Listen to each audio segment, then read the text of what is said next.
O Além das Montanhas de hoje vai falar sobre a importância dos fundos da infância e da adolescência, conhecidos como FIA, voltados para programas sociais em benefício de crianças e adolescentes. Qualquer cidadão pode contribuir e neste programa você vai saber como e por quê. Participam desta edição a promotora de justiça Paola Domingues, coordenadora do Centro de Apoio Operacional às Promotorias de Direitos da Criança e do Adolescente. Remotamente, o promotor público de Tocantins, Sidney Fiore Júnior, coordenador do Centro de Apoio Operacional às Promotorias da Infância, Juventude e Educação, referência nacional sobre o FIA. Ainda que no estúdio está Sérgio Mascarenhas, representante de Cidadania Fiscal da 6ª Região Fiscal da Receita Federal, e Marcelo Moreira, que foi presidente do Conselho Municipal dos Direitos da Criança e do Adolescente de Belo Horizonte entre 2016 e 2018. Muito bem-vindos à TV MP, é um prazer recebê-los aqui. E eu começo a conversa perguntando para o senhor, doutor Sidney, quando e por que foi criado o FIA? Porque muitas pessoas podem contribuir, inclusive destinando parte do imposto de renda, mas elas não sabem como fazer. Muito bom dia a todos, a todas. Uma satisfação, obrigado pelo convite, por participar desse programa. Tão importante, né, falar sobre fundos, Fundo de Direito da Criança. Na presença aí, né, da Cristiane, Sérgio, Marcelo e da minha amiga Paola. Paola, amiga minha de longa data. Então, fico muito feliz de participar com vocês. Então, vejam bem, a Constituição Federal de 88, ela trouxe a criança e adolescente, né, com prioridade absoluta.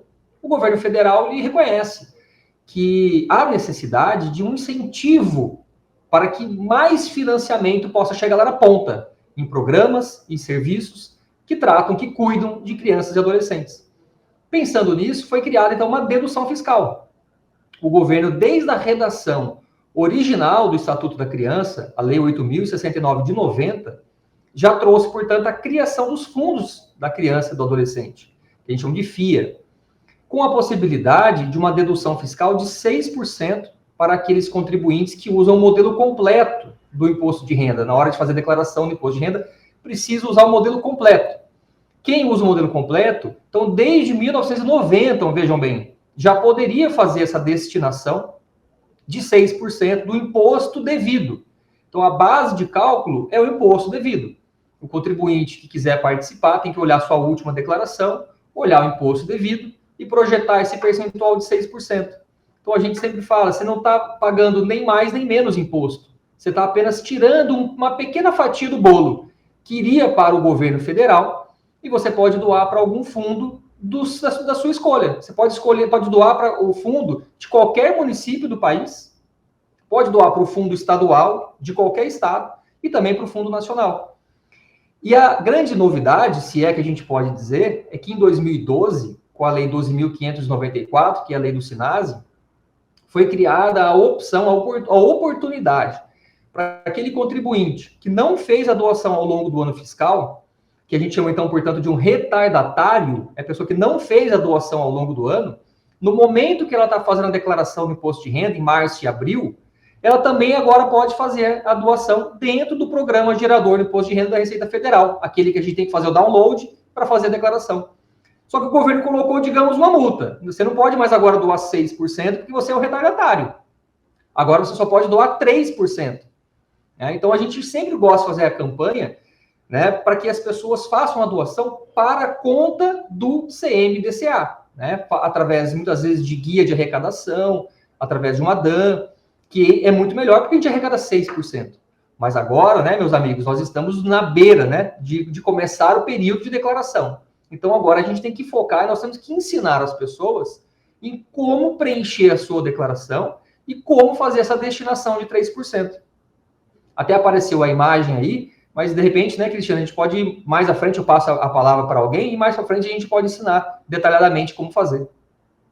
Doutor Sidney, mas as pessoas também podem doar diretamente, né? Sim, como eu estava dizendo, ao longo do ano fiscal, eu, por exemplo, faço isso, né? O contribuinte, eu faço a doação aqui para Palmas. Como é que eu faço?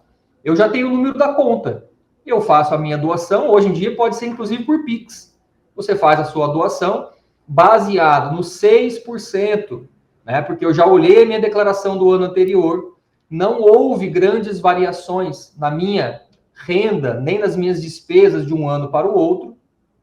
Portanto, a estimativa é muito próxima da quantidade desses 6% do valor que eu posso doar. Então, eu já sei quanto que é, eu posso fazer essa doação à vista, né, ou parcelada.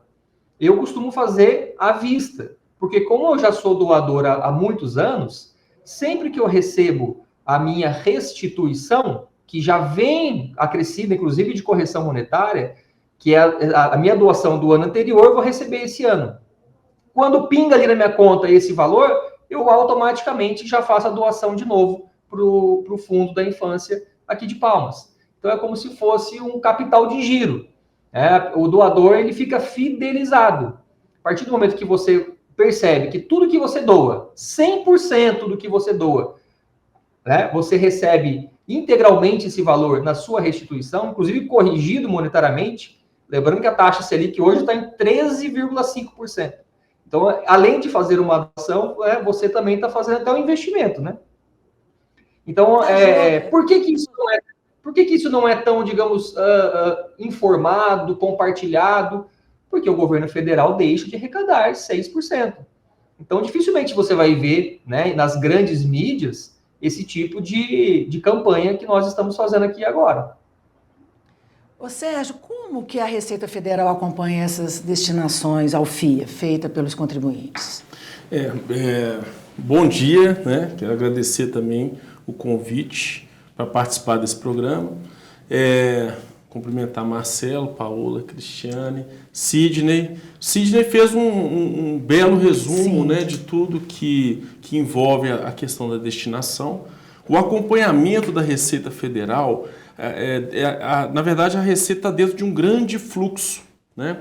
O fluxo ele inicia com a criação do fundo, com a criação do conselho, né, pelo legislativo municipal, estadual, nacional. E depois disso, né, depois dessa criação, você abre um CNPJ, cria uma conta bancária, informa para o Ministério de Direitos Humanos, através de formulário, essas informações. Elas vêm para a Receita Federal. A Receita Federal cadastra esse fundo dentro da declaração de imposto de renda para que o contribuinte tenha condição de fazer a destinação na declaração, que é o que vai acontecer agora. Né? O Sidney pontuou muito bem que durante o ano de 2022, o contribuinte teve a chance de fazer a destinação dos 6%. Né? Aquele que não fez ainda dá tempo de fazer. Vai fazer em 3% para o fundo da criança, mas tem também os outros 3% que ele pode fazer para o fundo do idoso, né? Neste momento de declaração de imposto de renda. Então ele pode atingir os 6%, é claro, para o da criança apenas os 3% neste momento. É um investimento, né? Na verdade, você está destinando, você não está tirando do seu bolso, né? Você está escolhendo onde aplicar o recurso público. Olha o poder disso, né? Na verdade, a destinação ela é um superpoder que o cidadão tem de escolher onde ele vai aplicar aquele recurso. E qualquer cidadão pode escolher? Só aquele que fizer a declaração no modelo completo, como o Sidney já pontuou, né? A declaração no modelo completo, ela permite que o contribuinte faça a destinação dentro da declaração. Modelo simplificado, não, né? Aí não tem como fazer a destinação lá dentro da declaração do imposto de renda. Qual é o risco do contribuinte cair na malha fria? Na malha fina. Fina. Fria. Que é uma fria, né? Que é uma fria. Na verdade, não. Risco zero. Não existe esse risco, não existe o risco de cair na malha fina por conta da destinação. Tá? Quando o contribuinte faz a destinação, aquele que tem imposto a pagar, ele vai gerar uma guia para pagar o imposto ordinário, né, o imposto de renda, e uma outra guia para pagar a parte que é a da destinação. Somando as duas guias, ele está cumprindo com a obrigação, né, tributária de pagar o imposto. Então não está havendo nenhum tipo de... o contribuinte não está deixando de pagar o imposto, ele está apenas dividindo. Olha, esse bolo aqui, essa guia vai para Brasília, eu gosto de falar isso, né? Essa vai para Brasília e essa vai para o fundo que eu escolhi. Tá? Então a diferença é essa. É claro que não vai direto, né? Esse dinheiro ele passa pelo Tesouro, a Receita Federal faz esse controle para fazer o repasse, né? Se o fundo tiver ok, regularizado, conta bancária regular, tudo certinho, a natureza jurídica, CNPJ, todas as informações ok, ele vai receber o recurso no repasse ordinário que é feito no mínimo uma vez por ano, né? E tem um repasse multi-exercício. Nós tivemos um agora recente para os fundos que estavam com inconsistência em relação a períodos anteriores. Então, nós até fizemos na Receita um trabalho de regularização desses fundos para que eles pudessem receber o recurso o recurso referente a outros exercícios, tá? Então, isso é extremamente importante. Marcelo, o que são os conselhos de direitos da criança e do adolescente? São eles que gerenciam os recursos do FIA? Sim. Bom dia a todos e todas, né? Sim, é muito bom estar com vocês aqui nesse trabalho. Com muita felicidade de receber esse convite, doutora Paola, Cristiane, Sérgio e doutor Sidney. É o seguinte, o conselho ele existe a partir do momento que a Constituição Federal entendeu como a criança e adolescente a prioridade absoluta, ele vem para dar conselho. E para isso ele reúne de forma paritária, ou seja, igual, representantes do Executivo Municipal, ou do Estado, ou da União, e representantes da sociedade civil, que são as pessoas e organizações que existem e trabalham com a temática criança e adolescente. Então essa paridade, ela garante isso lá, desde a Constituição, a participação da sociedade civil nesse controle social. O controle social é uma característica para verificar se o direito está garantido. É muito caro isso para nós, né? E para isso o Conselho também propõe essa articulação entre esses diversos atores nesse conhecimento e verificação. E ele faz o seguinte, tem um recurso chamado FIA para que ele possa incentivar projetos inovadores ou complementares às diretrizes das políticas públicas estabelecidas tanto pelo município quanto pelo conselho.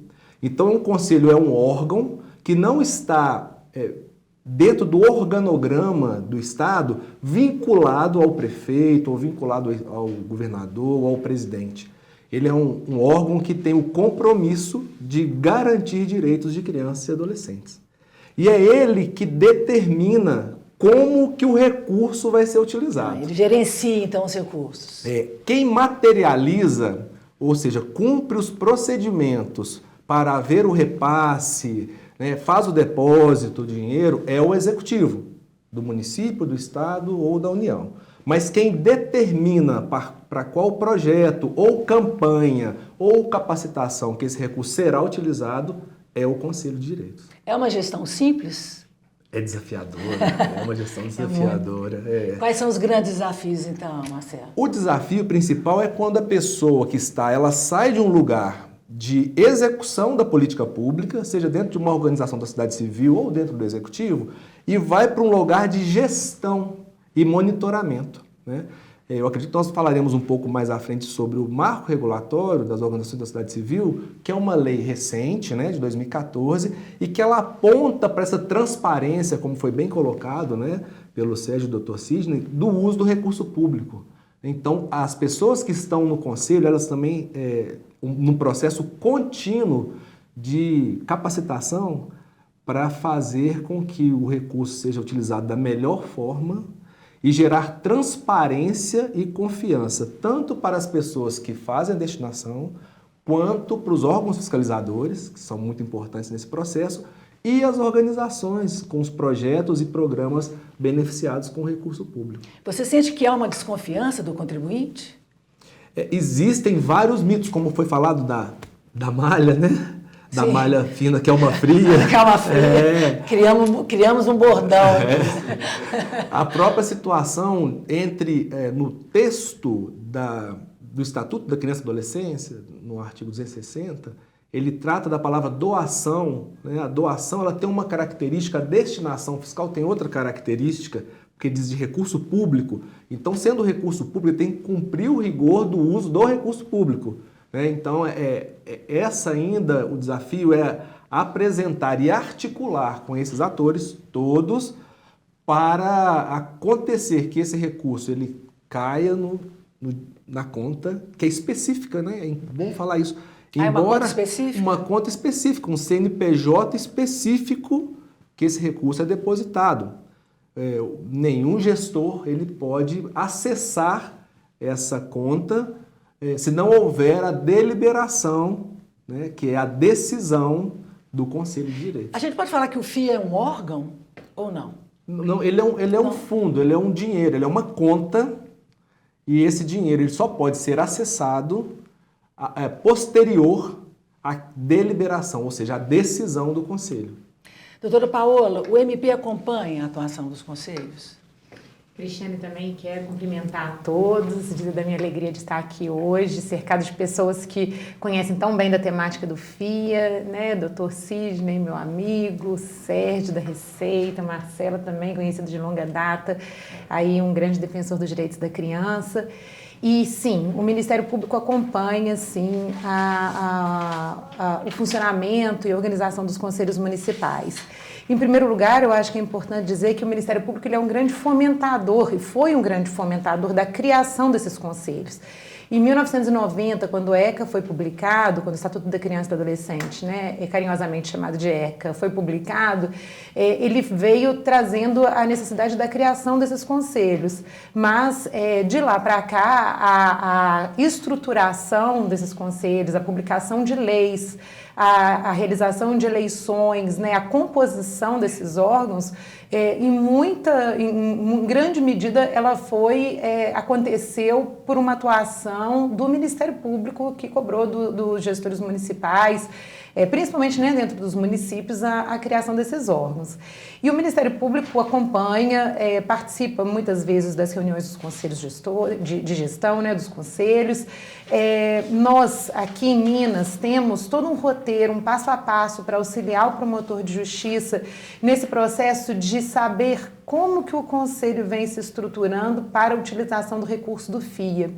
Como o Marcelo disse, a utilização do recurso, ela não é simples e ela depende de alguns instrumentos que precisam ser publicados pelo Conselho. O Conselho ele tem que ter um plano de ação que diga quais são as políticas prioritárias em um determinado ano, porque assim ele vai dizer, olha, o recurso do FIA ele vai ser utilizado naquilo que é mais essencial dentro do município. O Conselho ele tem que ter um diagnóstico para saber. Um critério, há um critério, né, para distribuir esse Exatamente, deve haver um critério para a distribuição desse recurso. Então nós temos que ter um instrumento diagnóstico para saber quais são as prioridades nesse município, nós temos que ter um plano de ação aprovado pelo Conselho que defina quais são as prioridades, que corresponderia em termos orçamentários a lei de diretrizes orçamentárias, né, de um município, de um estado ou da União, e depois nós temos o plano de aplicação do recurso do FIA, em que o Conselho define efetivamente como que esse recurso vai ser aplicado. Ok. A gente faz agora um intervalo e na volta vamos falar sobre o potencial de arrecadação do FIA e do bem que ele pode promover para a infância e adolescência. É rápido.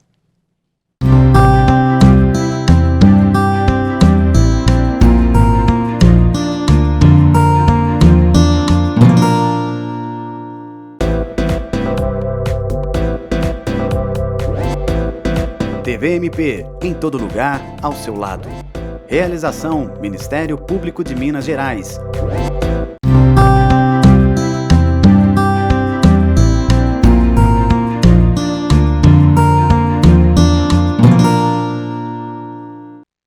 Volta ao Além das Montanhas, hoje debatendo sobre os fundos da infância e da adolescência, os FIA, e a importância da contribuição para eles. Doutor Sidney, explica para a gente, então, como que o contribuinte pode fazer. Que bom. Eu acho que nós estamos numa campanha, né, de incentivo, então é importante realmente tentar mostrar. Eu trouxe até uma imagem aqui da minha própria declaração, né, de um ano anterior, se puder colocar na tela. O contribuinte que faz a sua própria declaração, ou o contador, ele vai fazer a declaração, né, no modelo completo, e depois que ele terminar a declaração, ele vai clicar naquele botãozinho chamado resumo da declaração. Em seguida, ele vai clicar em doações diretamente na declaração. Quando clica nesse botão, abre essa aba maior, que são, né, as doações diretamente na declaração. contribuinte vai poder escolher para qual fundo que ele vai querer doar. Pode doar para qualquer município do país. Ele escolhe o estado, escolhe o município. Imediatamente, o programa da Receita Federal vai calcular qual o valor que ele pode doar. O valor está ali, ó, valor disponível para doação, no cantinho da direita. Então, ele não precisa se preocupar com nenhum cálculo, porque o próprio programa faz as contas para ele e indica qual o valor que ele pode fazer a doação dos 3%. Em seguida, ele vai imprimir a DARF, que está ali, ó, pagamento. Imprime a DARF e faz o pagamento. E em seguida, o que vai acontecer? No mês de agosto, setembro, vai depender do lote. Se ele fez a declaração rapidamente, nos primeiros dias, provavelmente ele vai estar no primeiro lote. Ele já vai receber essa restituição corrigida pela taxa Selic. Se o contribuinte tiver um imposto a pagar, ele provavelmente pode acontecer dele fazer um abatimento. Exemplo, ele tinha 3 mil a pagar e ele fez a doação de R$1.000. Portanto, agora ele vai pagar 2 mil. Né? Então, é interessante que dá para fazer até um planejamento tributário, né? E ao contrário, quem já tinha valores a receber na restituição e fez uma doação de R$1.000, vai receber normalmente o que ele já ia receber a título de restituição, com mais esses R$1.000 que ele fez a destinação à doação. Então, importante a gente frisar, né, que essa participação cidadã, esse civismo tributário interessa a quem tem imposto a pagar ou para quem tem imposto a receber. Né? Os dois públicos podem participar desde que usem o formulário completo.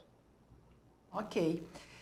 Sérgio, dados da Confederação Nacional dos Municípios apontam que o FIA tem o potencial de arrecadar 5 bilhões de reais, mas atualmente apenas 40 milhões são destinados para os FIA e apenas 1.000 municípios apresentam os fundos regularizados.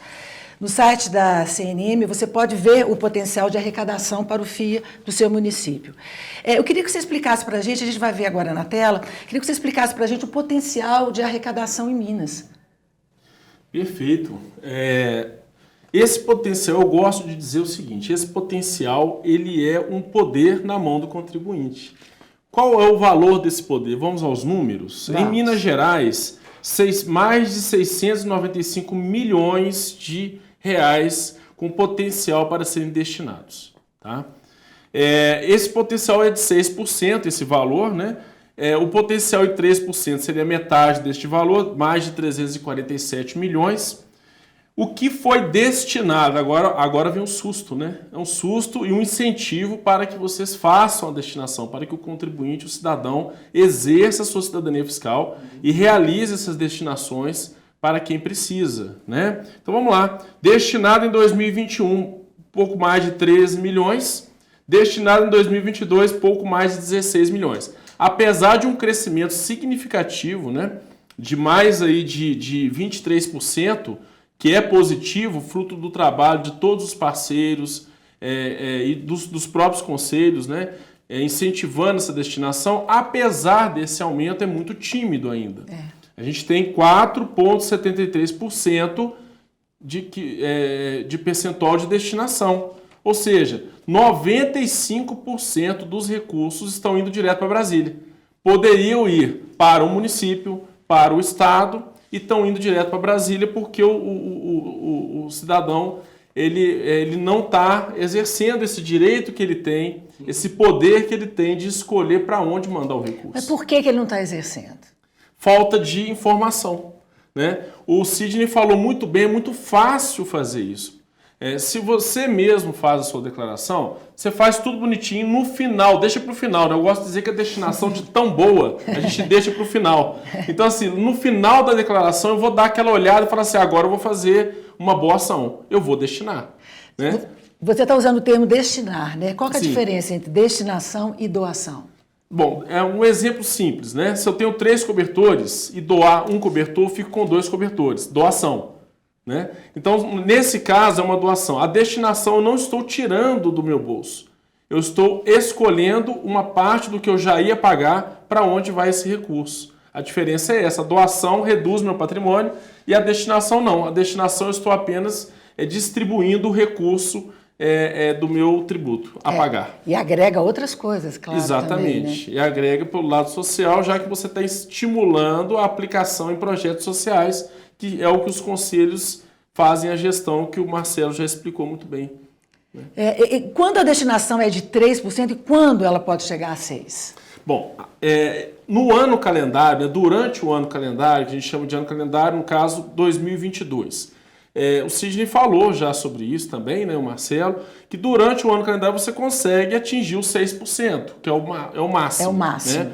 Existem outros programas que concorrem positivamente com o Fundo da Criança e com o Fundo do Idoso. São programas na área esportiva, audiovisual, entrou agora recentemente a parte da reciclagem, mas que não foi regulamentada ainda.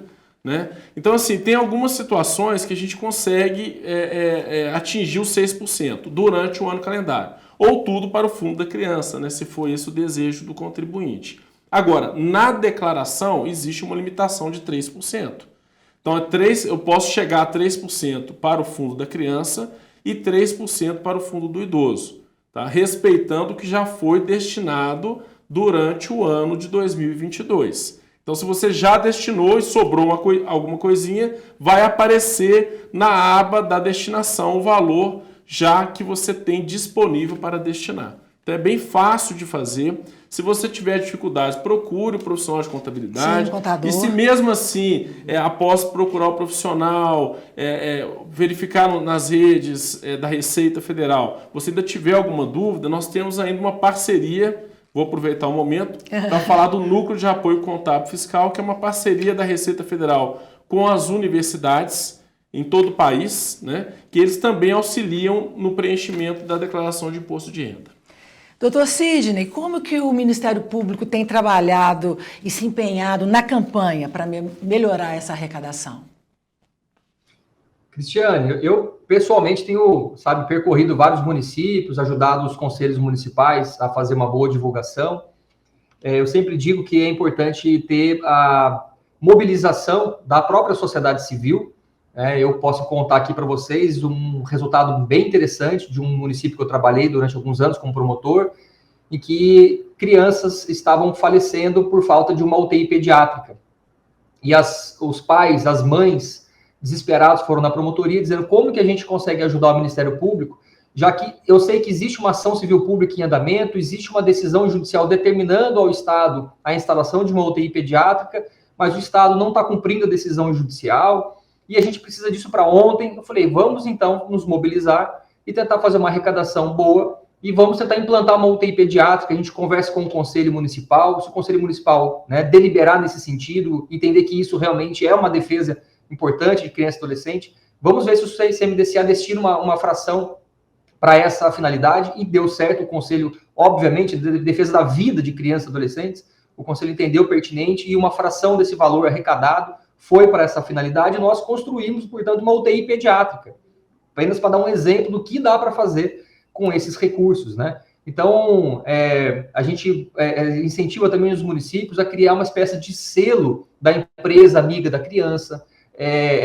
os vereadores fazer uma moção de aplausos para os grandes contribuintes, fazer marketing, né, em rádio, televisão, redes sociais, e se reunir com os contadores, com os profissionais, associação de contadores, conselho de contabilidade. Temos que ter essa parceria com eles. Eu já participei muitas vezes de visitas a grandes empresários, e o empresário, no final das contas, ele diz: adorei, quero passar a ser contribuinte, vírgula, vou consultar meu contador. Então, se o contador não souber, não tiver abraçado a causa, dificilmente isso avança. E aproveitar para dizer que o próprio Estatuto da Criança, ele tem 3 previsões de destinações que são obrigatórias, tá? A primeira é necessário aplicar necessariamente um percentual para guarda com subsídios. A segunda é programa de atenção à primeira infância. E a terceira são ações do SINASE. Então, essas 3 destinações são obrigatórias, mas a lei não diz o quanto. Vai caber ao Conselho, como disse o Marcelo, se reunir, o colegiado vai fazer uma resolução para definir qual o percentual que tem que ir para essas destinações, que são 3 que são obrigatórias. Doutora Paola, e o Ministério Público de Minas Gerais? Como é que tem atuado para fortalecer o FIA? Bom, nós temos feito já, tivemos alguns anos atrás o nosso plano geral de atuação, que é o nosso planejamento prioritário para atuação na infância, foi no sentido da regularização dos FIAs. Então, nós tivemos aí material de apoio distribuído aos colegas, né, vários colegas que aderiram a esse planejamento no sentido de cobrar dos municípios a implantação dos FIAs naqueles municípios que não contavam, né, com esses fundos criados e em funcionamento. E também a exigência sobre os conselhos dessa regularização, como eu disse, de que todo o processo, né, de deliberação da aplicação desse recurso, ele aconteça de forma regular, porque a nossa preocupação ela tem que ser não apenas em arrecadar o recurso, mas também que aquele recurso ele seja utilizado de forma legal, que ele seja utilizado respeitando-se os princípios, por exemplo, da isonomia, que sejam publicados editais para que as entidades as entidades ou o mesmo poder público que prestam um determinado serviço prioritário, elas possam concorrer e apresentar seus projetos e concorrer em igualdade de condições. Então, a gente tem que lembrar sempre que o recurso do FIA, ele é um recurso público e ele também deve ser tratado como tal e deve se submeter às mesmas regras, né, de outros recursos de natureza pública. Então, esse é o papel do Ministério Público em relação ao FIA. Isso, esse é um dos papéis, né? Nós também temos feito campanhas, criamos, né, elaboramos agora há pouco tempo uma cartilha com perguntas e respostas sobre o FIA também. Ótima cartilha. Isso, nós temos essa aqui em Minas e o Conselho Nacional do Ministério Público também elaborou uma cartilha muito completa a respeito desse assunto. O Dr. Sidney, inclusive, foi um dos membros, né, integrantes do GT que publicou esse documento. Então, para que a gente dê cada vez mais visibilidade, né, leve isso cada vez mais ao conhecimento do cidadão e, ao mesmo tempo, também busque assegurar que essa aplicação ela seja feita, né, dentro dos moldes legais. Eu conversava com o Sérgio esses dias também sobre a importância do Tribunal de Contas também participar desse processo, né, de controle diante da função que é própria. Sempre é importante essas parcerias, né, essa ajuda, esse compartilhamento com as instituições, né? Exato, é uma atuação mesmo que ela é bastante integrada. Gostei quando o Sérgio falou, a Receita é parte de um fluxo, e de fato, né, todos nós aqui somos parte de um fluxo, né? Nós temos aí a atuação da Receita que vai ser que vai receber esse recurso, né? Nós temos o CMDCA que vai deliberar a aplicação desse recurso, nós temos o Ministério Público que é um dos órgãos fiscais da aplicação desse recurso, também o Tribunal de Contas. Então, é uma rede mesmo articulada de instituições que precisam trabalhar em conjunto para assegurar que o recurso chegue aonde ele precisa chegar, né, e chegue de forma legal. Marcelo, que tipo, então, de projetos, programas e ações que recebem apoio e recursos do FIA? É muito bom fazer um apanhado de alguns pontos aí importantes. Uma vez que esse recurso está na conta do FIA, ele só pode sair a partir do marco regulatório mediante edital de chamamento público, né? O que seria isso? Antes não acontecia, era um processo simplificado dentro dos conselhos, também de seleção, amplamente divulgado. Com a legislação, houve uma necessidade de uma aproximação maior entre o conselho com o executivo, que é quem materializa, para construir esse instrumento editalício, a partir de quê? A doutora Paula disse muito bem, de um diagnóstico realizado pelo conselho. Esse diagnóstico vai identificar dentro do município quais são as prioridades. Preferencialmente, seguindo a orientação também, né, a resolução do CONANDA, a elaboração de um plano decenal. O plano decenal, ele extrapola o plano do governo, que são 4 anos, né? Dentro das peças orçamentárias. O plano decenal, ele prevê diretrizes e prioridades para 10 anos.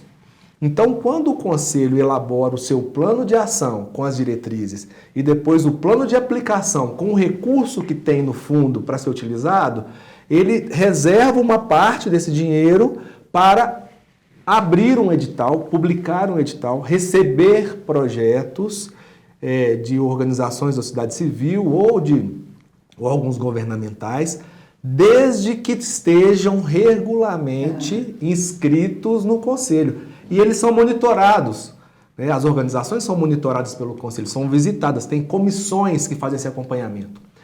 E uma comissão específica, que é a de seleção, ela vai olhar para esses projetos de acordo com as diretrizes estabelecidas e selecionar, pontuar, de fato, aqueles que têm maior impacto, ou terão, né, naquilo que foi identificado como prioridade no município. Mas existem valores do FIA que devem ser sempre reservados para um determinado fim, né? Isso. Como o doutor Sidney disse. Exato. E aí essa resolução é dentro do plano de ação. Ele já faz o plano de ação, quais são as prioridades, faz essa reserva no plano de aplicação e no próprio edital ele já pode colocar tantos por cento do recurso vai ser para tal situação, como é o acolhimento em guarda, ou para o SINASE, né, ou para a primeira infância, e aí recebe projetos específicos para atender esse público-alvo. Sim, mas não são exclusivos para crianças e adolescentes em situação de vulnerabilidade? Ótima essa pergunta. Não são. O recurso é público. No entanto, para as organizações fazerem a inscrição, elas precisam ter um caráter de atendimento prioritário ou preferencial para as pessoas, né, crianças e adolescentes em situação de vulnerabilidade. Então, essa é uma questão de equidade, sabe? Os projetos, eles podem ser projetos na área de esportiva, de cultural, né, de atendimento. Vou dar um exemplo. Teve a Secretaria de Esportes, na época da gestão, que apresentou um projeto de slackline para os adolescentes do socioeducativo, né? Teve uma outra instituição que trabalhou na perspectiva de fortalecer a parceria com o Ministério Público do Trabalho para a inserção de adolescentes em situação de acolhimento institucional no programa de aprendizagem, que é uma outra política importante. Conseguimos alcançar na época cerca de 95% de inserção dos adolescentes. E são adolescentes que o acolhimento institucional é importante destacar, aqueles que sofreram situações graves de violência no núcleo familiar, houve uma atuação da assistência social, não conseguiu acolher nem ser o núcleo ampliado familiar, e eles são indicados, então, para um espaço de acolhimento, né? Então, é preciso estabelecer processos de autonomia com essas crianças e adolescentes para retornar para o núcleo familiar ou para adoção, e em alguns casos, infelizmente, eles completam 18 anos sem conseguir esse processo. Mas precisam estar dispostos para a vida, para escolhas da vida, fortalecidos. E esse é um potencial trabalho. Outro paralelo também no acolhimento institucional, na época, era, infelizmente, né, com questões de corte, o cut. Então, teve um trabalho específico para esses adolescentes. Projetos. Os projetos, eles têm um potencial muito grande de capilaridade, eles estão dentro dos territórios, eles conseguem dialogar e conhecer as pessoas nos territórios. O que nós fazemos enquanto, né, o Conselho, nós, né, na época de 2016, mas o que o Conselho faz é aproximar projetos sociais, recursos com as políticas públicas que estão estabelecidas. Ótimo. Depois do intervalo, vamos falar sobre a fiscalização dos fundos e do emprego dos recursos dele. Aguarde.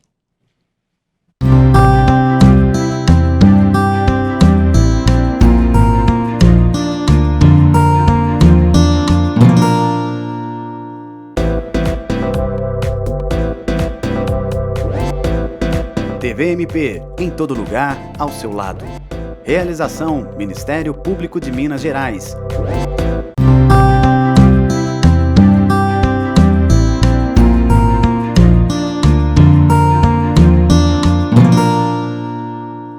Neste bloco, vamos falar sobre a fiscalização do FIA e do emprego correto dos recursos dele. Sérgio, o pagamento do imposto de renda pode ser parcelado. E o pagamento para o fundo? As crianças não podem esperar. Né? Não, jamais. O imposto devido, no caso, né, os 94%, vamos dizer assim, né, ele pode ser parcelado em até 8 cotas, tá? Mas o FIA não. A destinação ela precisa ser paga integralmente junto com a primeira cota do seu parcelamento do imposto devido, tá? Então, assim, tem essa particularidade, né, de não poder parcelar o FIA, né, a destinação para o fundo. Doutor Sidney, como que a pessoa que doa para programas para crianças e adolescentes pode ter certeza, uma certeza absoluta, de que o dinheiro vai ser empregado corretamente? Eu, antes disso, só gostaria de fazer uma observação sobre a pergunta anterior. Eu, por exemplo, sou doador há muitos anos, e como é que eu faço, né? Então, como eu disse, é possível a questão do parcelamento. Então, assim, imagina que a pessoa tem o direito de fazer uma doação de R$2.000.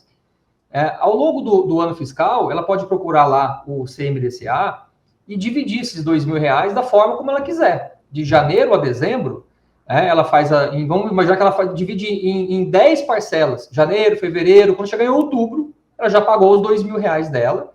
Cada vez que ela vai lá e paga o CMDCA, ela pega um recibo.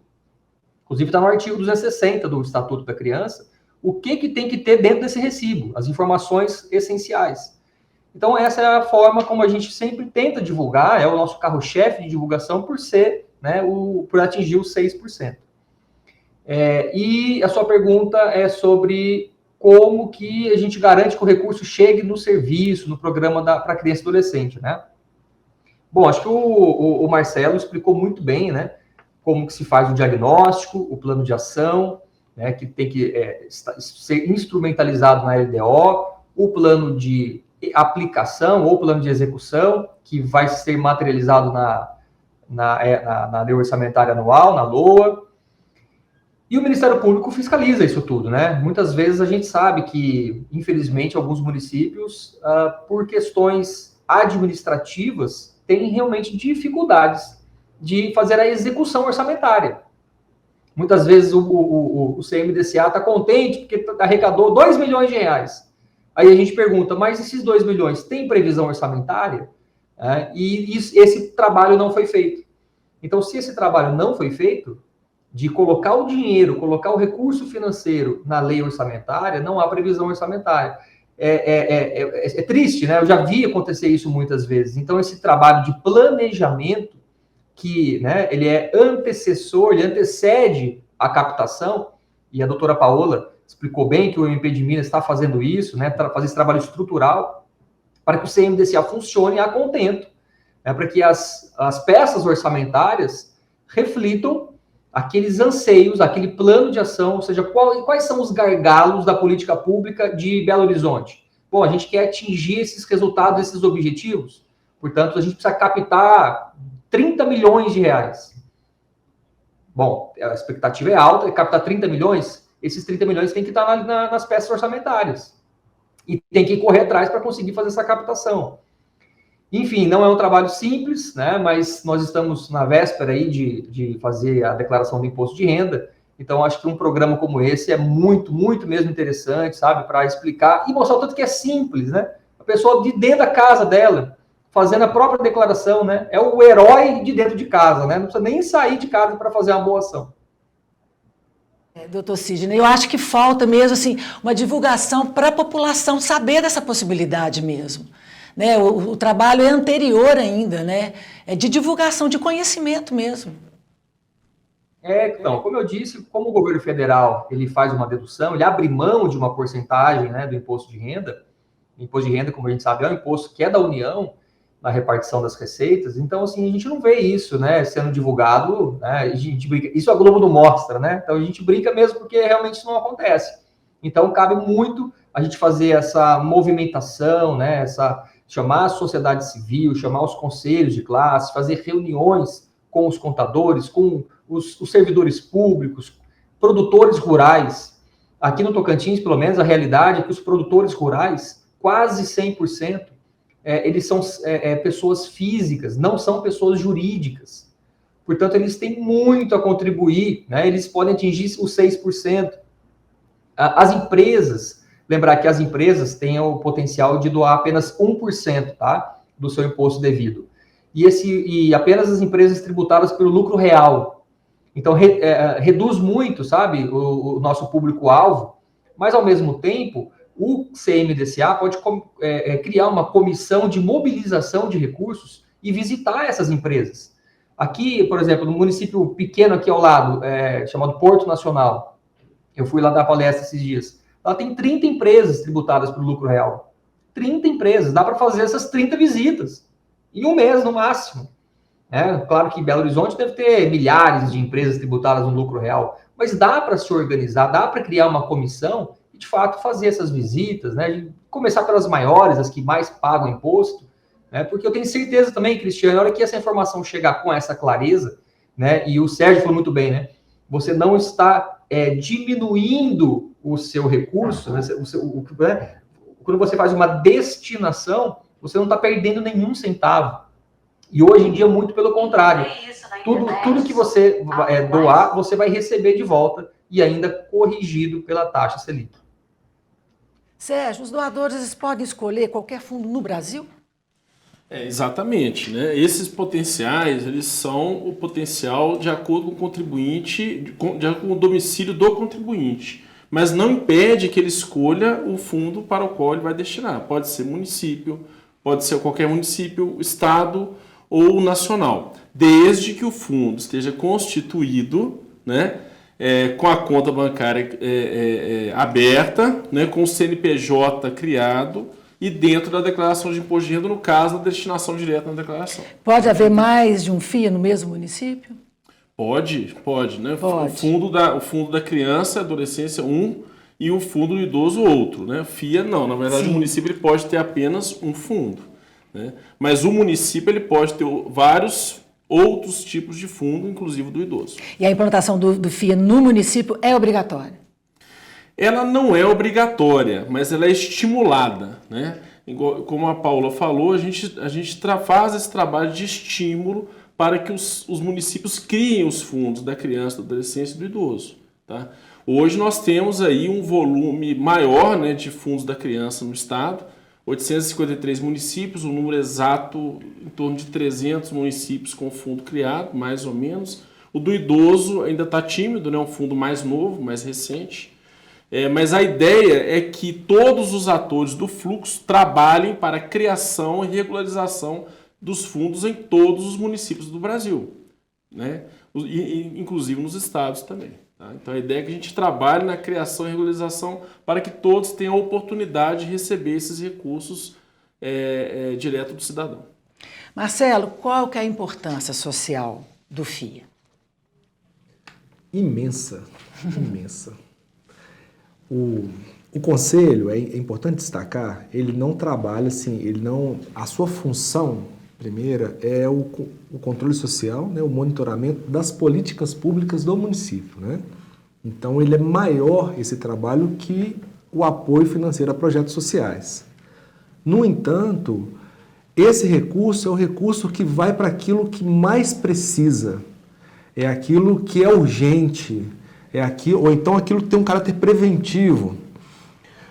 Então, essa importância social, essa relevância dele, a necessidade de ter um procedimento, como bem dito agora pelo Dr. Sidney, um alinhamento às peças orçamentárias, né, é muito importante. As pessoas compreenderem, enquanto estão no conselho, que elas saíram do trabalho de atendimento direto e vão para um trabalho de gestão, levando o saber lá do território, entende? As necessidades do território, do público que trabalha, seja o SINASE, o adolescente autor de ato infracional, ele é um adolescente que cometeu um ato infracional ou ele é um adolescente que foi vítima de violência, entende? Seja negligência. Então, quem vem primeiro? Como descobrir isso? Como despertar? Como trazer essas pessoas que estão numa situação de vulnerabilidade imensa, a fome agora com esse período da pandemia, né?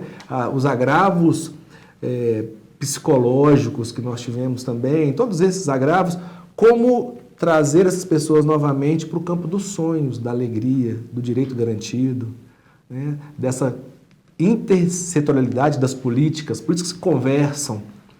E isso precisa acontecer dentro de todos os municípios.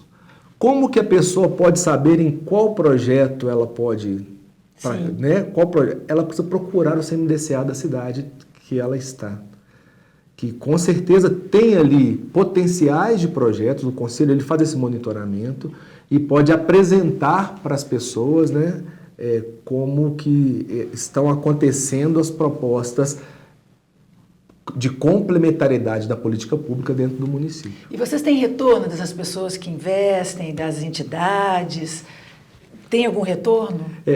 Esse trabalho, muito boa essa pergunta, ele é um trabalho sigiloso, sabe? O conselho, ele emite um recibo, tem os dados, então fica nesse lugar, não é passada essa informação para as organizações, fica no conselho e junto com o executivo municipal, né? As pessoas que precisam buscar, o Conselho de Belo Horizonte tem um site do Conselho onde estão todos os projetos, né, que são apoiados com recursos do fundo, com informações que podem ser passadas sobre a execução do projeto. Né? Não podem ser trocadas informações diretamente com os destinadores e destinadoras dos projetos. Marcelo, para receber os recursos do FIA, a entidade ela precisa se inscrever, então, o seu programa no Conselho? Perfeito. Ela precisa estar regularizada. Sim. Tem uma comissão de inscrição e monitoramento das organizações. Essa organização social, ela tem um formulário, acessa todos os conselhos têm, tá? Ela vai procurar o conselho, preencher esse formulário e se inscrever. O objetivo da inscrição e registro não é acessar recursos do fundo. O objetivo é ela estar regularizada de acordo com o disposto no Estatuto da Criança e do Adolescente. E há muitas irregularidades? Tem muitas que realizam as ações dentro do território e ainda não fizeram esse processo. Esse mesmo caminho que nós precisamos fazer para divulgar amplamente essa potencialidade da destinação fiscal, nós precisamos também sair do conselho e ir em direção às pessoas para que esses procedimentos estejam cada vez mais naturais e concretizados dentro dos municípios, sabe? Eu não estou falando aqui da qualidade do serviço prestado, eu estou falando de cumprir com o que está disposto na legislação, né? Que nós estamos falando que é a regularização. E outra, o marco regulatório, como é interessante, a lei, né? Ela determina que para receber recursos públicos municipais, ela precisa ter pelo menos 1 ano de fundação. Do Estado são 2, da União são 3, né? Então, a instituição que deseja futuramente receber, ela precisa primeiro fazer a sua inscrição e ter no mínimo 1 ano de atuação, de fundação, né, comprovado para participar de um edital e vir a receber recursos nesse sentido. Eu acho que tudo passa pela questão da divulgação, né, gente? Da circulação da informação. Exato. Não é? Porque imposto de renda já é complicado fazer, aí não tem que fazer uma doação. As pessoas têm que saber que tudo está muito mais simples, né, doutor Sidney? Que não é esse bicho de 7 cabeças, né? Isso. Acho que falta o básico, acho que falta a informação circular. Eu posso dar, inclusive, um depoimento pessoal. Ao longo quando eu iniciei, né, a minha vida na área da infância e juventude, eu logo fiquei sabendo da questão dos fundos. E quem fazia a minha declaração era um contador. E eu falei para ele logo no primeiro ano, olha, eu gostaria de fazer a doação, né, no momento da declaração. E ele, ok, tudo bem. E não fez. Aí eu pedi, mas por que você não fez? Não deu tempo, tal. No segundo ano, a mesma coisa. No terceiro ano, a mesma coisa. No final, eu falei, olha, eu infelizmente vou começar a fazer minha própria declaração, mas fala para mim aqui, por que você nunca fez a doação? É difícil? Ele falou, doutor, posso confessar? Eu não sei fazer. Então, assim, eu ouvi isso do meu contador. Aí eu percebi que o problema era muito maior, assim, sabe? Essa falta de informação atinge, impacta até mesmo um profissional de contabilidade. Então, eu me senti quase que numa obrigação messiânica de falar, gente, nós precisamos divulgar isso. Isso precisa chegar com mais qualidade a todos os contribuintes. Doutora Paola, como que os municípios devem fazer para regularizar os fundos? Bom, em primeiro lugar, o município precisa criar esse fundo. Então, grande parte dos municípios já possui uma lei que trata do funcionamento do seu sistema de garantias. É assim que chama essa lei, né? Então, grande parte dos municípios vai identificar isso. Essa lei, ela cuida do funcionamento do Conselho Tutelar, do Conselho Municipal dos Direitos da Criança e do Fundo Municipal dos Direitos da Criança, que é o FIA. Após a publicação dessa lei, e aí eu vou me permitir discordar um pouquinho do Sérgio, porque no entendimento nosso aqui, do MP, nós entendemos que o FIA é sim obrigatório, porque ele faz parte dessa rede de atendimento dos direitos da criança. Então, assim como tem que ter Conselho Municipal, existe uma obrigatoriedade da existência do Conselho Municipal, também existe uma obrigatoriedade do município ter instituído o FIA, né, que é o Fundo da Criança e do Adolescente. Então, o município então, ele precisa criar essa conta bancária, né, abrir essa conta bancária, criar a questão orçamentária, porque o fundo ele também é uma unidade orçamentária dentro do orçamento do município. E essa criação de conta, ela tem uma série de peculiaridades. Ela precisa ser num banco público, ela precisa ter um CNPJ próprio, o FIA precisa ter um CNPJ específico. Então, ela tem algumas particularidades que são exigidas para a regularidade do FIA. Depois disso, o município também precisa fazer a regularização do FIA junto ao Ministério, que é o Ministério de Direitos Humanos, né? Então, todos os anos, o Ministério publica uma lei, né, junto com a Receita, publica uma resolução dizendo aqueles FIAs que estão com algum tipo de inconsistência. E aí, os municípios têm até o mês de outubro para poder regularizar os seus problemas, né, essas inconsistências, para que aquele município, aquele FIA possa entrar no Programa Gerador de Receita e buscar recursos no ano seguinte. Só estão hoje no Programa Gerador da Receita de 2023 aqueles FIAs que se regularizaram junto ao Ministério dos Direitos Humanos até que o Ministério da Família, Mulher e Direitos Humanos até o mês de outubro do ano passado. Então é importante que agora, nesse momento já, os municípios já verifiquem as suas eventuais inconsistências, façam essa regularidade para que eles possam entrar dentro do programa do próximo ano. Eu agradeço muito a presença de todos aqui e agradeço também a sua audiência. A gente se vê em breve. Um abraço.